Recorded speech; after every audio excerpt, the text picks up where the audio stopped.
Buenas noches, doctora. En esta oportunidad me toca hablar sobre la auscultación pulmonar. La auscultación pulmonar nos va a ayudar a valorar los sonidos que generan los pulmones. Estos pueden ser normales o patológicos. La auscultación pulmonar va a tener tres objetivos: evaluar los ruidos respiratorios normales, identificar los ruidos respiratorios anormales y valorar los sonidos vocales.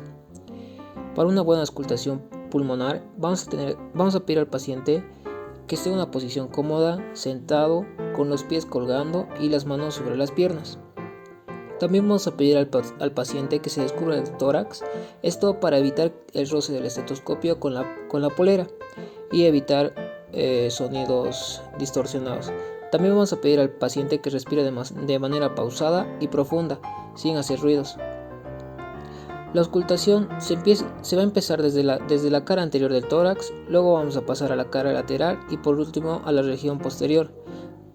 Al momento de la auscultación, esta debe ser ordenada de lado a lado para comprobar los ruidos de cada pulmón y entre los dos hay asimetría.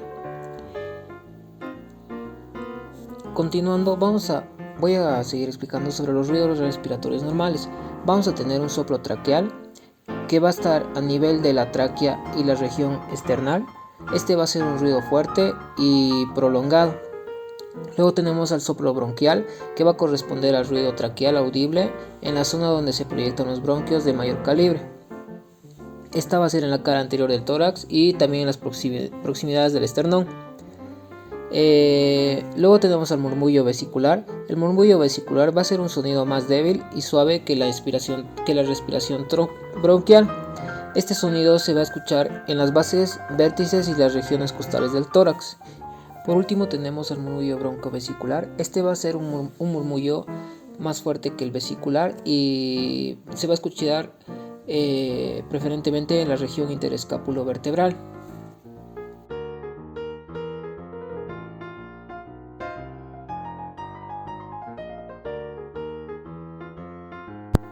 Al momento de hacer la auscultación en la parte posterior del tórax, debemos pedir al paciente que se coloque en la misma posición que la anterior.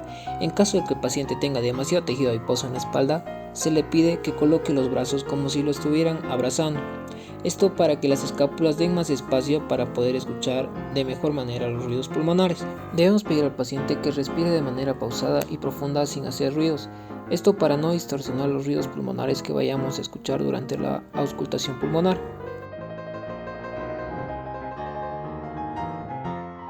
De igual manera debemos recordar que la auscultación pulmonar debe ser de arriba hacia abajo, de lado a lado y terminamos en la región axilar.